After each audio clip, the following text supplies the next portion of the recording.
अली बहर किंजर खां प्यारो दोस्त सदाम हुसैन सुमरे जो सुहिणो इंतखाब आहे। मोहब्बत जी पुजारी प्यार कंदड़ आशिकनि जूं मंज़िलूं सदाई कंडनि जूं सेजूं रहियूं आहिनि। हा, मोहब्बत जे पुजारी प्यार कंदड़ आशिकनि जूं मंज़िलूं सदाई कंडनि जूं सेजूं रहियूं आहिनि, पर पोइ बि उन्हनि पुठियां कंध वराए न आहे ॾिठो।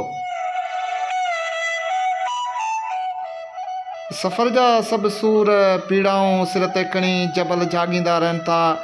महबूबनि जा नाज़ नखरा क़बूल करे मोहब्बत कंदड़ दिलनि पाण मल्हायो आहे।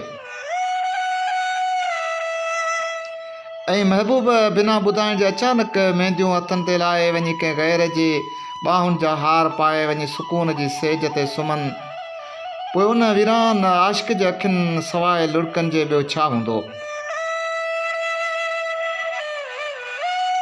या बकोल हलीम बाग़ी जे त तो त चयो त तोखे नींदुसि डोली चाढ़े, तो त चयो त तोखे नींदुसि डोली चाढ़े, पर हा पिरी मुंहिंजे आसन उमेदुनि खे तीली ॾेई हलियो वें।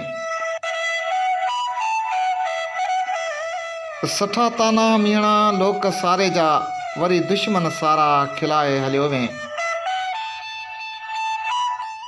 करे वफ़ाउनि जा वाइदा इक़रार पोइ इनकार करे वें।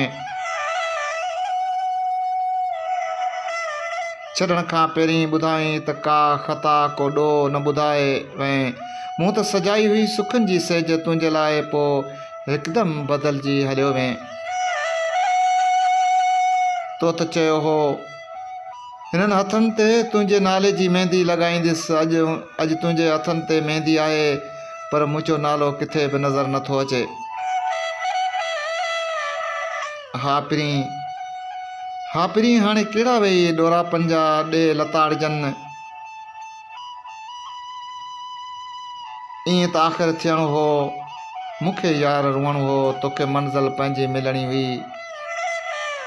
हा, तोखे पंहिंजी मंज़िल मिलणी हुई, मूंखे अकेलो थियणो हो, हा मूंखे अकेलो जीअणो हो।